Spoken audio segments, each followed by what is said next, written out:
নমস্কার বন্ধুরা, মনিকা লাইফস্টাইল আপনাদের সকলকে স্বাগত। আমরা রওনা দিয়েছি তারকেশ্বরের উদ্দেশ্যে। তো আজকে শনিবার আর আকাশটা মেঘলা ছিল, তো ছাতা নিয়ে বেরিয়েছিলাম। ভাগ্যিস তারকেশ্বর অলরেডি পৌঁছে গেছি। ট্রেনে ওঠার পরে জমজমিয়ে বৃষ্টি নেমেছে, আর তারকেশ্বরে নামার পরে দেখছি সেই বৃষ্টি, প্রচুর বৃষ্টি। আর এখন তো চৈত্র মাস, ভীষণ ভিড় হয়। আষাঢ় শ্রাবণ মাসে যেমন ভিড় হয় তেমন চৈত্র মাসেও ভিড় হয়। তো আমি বৃষ্টিতে ভিজে ভিজে যাচ্ছিলাম, আর ওর বাবা আর দিয়া ওরা ছাতা মাথায় দিয়ে যাচ্ছিলো যে তোরা চান করবে না। আর আমি তো চান করবো, আমার অনেক দিনের আশা পূর্ণ হলো। আমি ইচ্ছা ছিল তারকেশ্বরে গিয়ে তারকেশ্বরে পুকুরে চান করে তারপরে বাবার মাথায় জল ঢালবো আর বাবার মন্দিরে পুজো দেবো। আর সেটাই আমি আজকে করতে চলেছি। আর কি বলবো বন্ধুরা, পুকুরে নামার পর জলটা এত গরম, আমি অনেকক্ষণ চান করেছি ডুবিয়ে ডুবিয়ে। আর বৃষ্টি হলে পরে খাল, নদী, পুকুরের জল সবসময় গরমেই থাকে। তো যাই হোক, চান করা হয়ে গেল। এরপরে কাপড় চেঞ্জ করে এবার পুজোর উদ্দেশ্যে রওনা দিয়েছি ডালা নিয়ে। তো মন্দিরের ভিতরে তো ফোন অ্যালাউ নেই। ছেলেটি বলছিল যে দোকান দিয়ে পুজোর ডালা নিয়েছি, যে বৌদি ফোন কিন্তু অ্যালাউ নেই, এখানে ভিডিও করতে দেবে না। আমি বলছি ঠিক আছে, একটুখানি করব তারপরে অফ করে দেবো। তো বারণ করছিল, ওই দেখো সামনেই মন্দির। তো ক্যামেরা অফ করে দিলাম, আর আমার ওদিকে বাবার পুজো দেওয়া হয়ে গেল।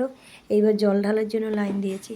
তো মন্দির যতক্ষণে বাবাকে যতক্ষণ ডেকে না দেবে, পুজোর কাজ পুজো পুজো হয় 11:30 অবধি, তারপরে বন্ধ করে দেয় মন্দির, তারপরে বাবার জল ঢালার কাজ। তো এই জন্য লাইন দিয়েছি, আর অনেক অনেক দীর্ঘ লাইন পড়েছে। আর এখন 11:30টার কাছাকাছি, 11:20-25 বাজে, আধা ঘন্টা হয়ে গেছে লাইন দিয়েছি। আর কপালে টিকা পড়েছি। তো কেমন লাগছে বন্ধুরা, তোমরা একটু কমেন্ট করে জানিও। আর ভালো লাগলে অবশ্যই একটা লাইক করো। তো যাই হোক, আমার পুজো দেওয়া কমপ্লিট। এবার বাড়ির উদ্দেশ্যে রওনা দেবো। তার আগে পেটের মধ্যে চুচু করছে, একটু খেতে হবে, যেহেতু সকাল থেকে না খাওয়া।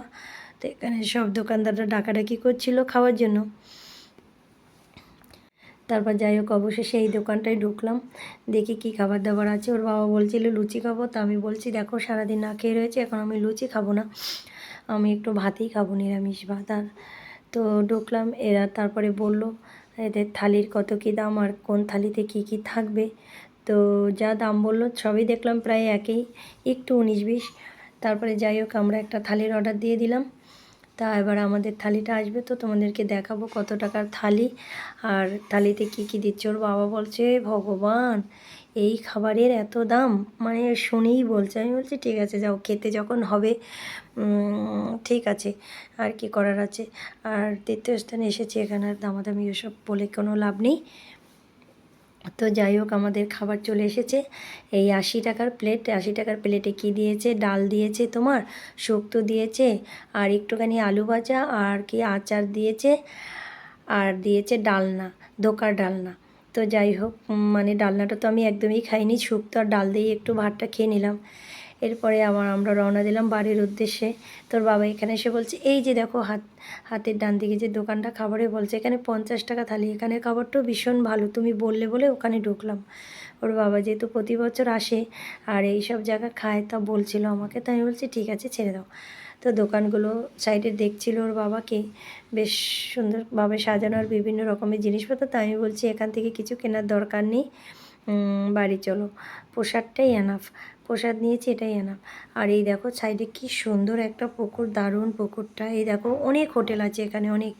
তো স্টেশনের গায়ের হোটেলগুলো একটু খাবারের দাম বেশি, এবং এখানে নাকি সবজিগুলো বেশ ভালো। তা তোমরা যারা এই ভিডিওটা দেখছো তাদেরকে এটাই বলবো, স্টেশনের গায়ের যে হোটেলগুলো সেখানে তোমরা এসে খাবে, ওখানে দামও কম, আর খাবারগুলোও নাকি ভালো, আর সবজিগুলোও ভীষণ ভালো। তো আমরা এসে সাথে সাথেই ট্রেন পেয়ে গেছি, আমরা ট্রেনে উঠে গেছি। তো ট্রেন অলরেডি ছেড়েও দিয়েছে। আর এদিকে দেখো এক দাদা এসছে বল বাঁশি অনেক কিছু নিয়ে, তো দিয়ে বায়না করছিল। তা আমি বলছিলাম ঠিক আছে, একটা পাম্পিং বল নিয়ে নাও। আর এই বলটা বেশ আমারও কাজে লাগে অনেক সময় ব্যায়াম ট্যাম করার জন্য। তো একটা বল নিয়ে নিলাম। বলগুলো বেশ সুন্দর, আর মানে বেশ নরমও আছে। এই দেখো, আর মানে কি বলবো, ট্রেনে অনেক কিছু উঠেছে, আর দিয়ে যা দেখে তাতেই বায়না করে।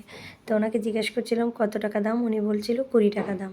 তাই বলছি ঠিক আছে একটা দিয়ে দিন, আর পিঙ্ক কালারের বলটা নিয়ে নিলাম। ট্রেনটা বেশ সুন্দর, ভীষণ ভালো লাগছিল আমার, একদম নিউ একটা ট্রেন। আর এখানে শ্রাবণ মাসে মানে কি বলবো, মারাত্মক ভিড় হয়, মারাত্মক। যারা আমাদের পশ্চিমবঙ্গ থেকে দেখছো তারা তো সকলে জানোই। আর চৈত্র মাসেও ভীষণ ভিড় হয়, আজকেও প্রচণ্ড ভিড় ছিল। তবে ভিডিওটা আমার দু সপ্তাহ আগে শ্যুট করা, তো একটু দেরি হয়ে গেল ছাড়তে বন্ধুরা ভিডিওটা। তো আমার আজকের এই পুরো ব্লগটা তোমরা দেখো। আর সকলকে একটাই কথা বলবো, তোমরা একবার হলেও তারকেশ্বর এসো যারা এখন অবধি আসোনি।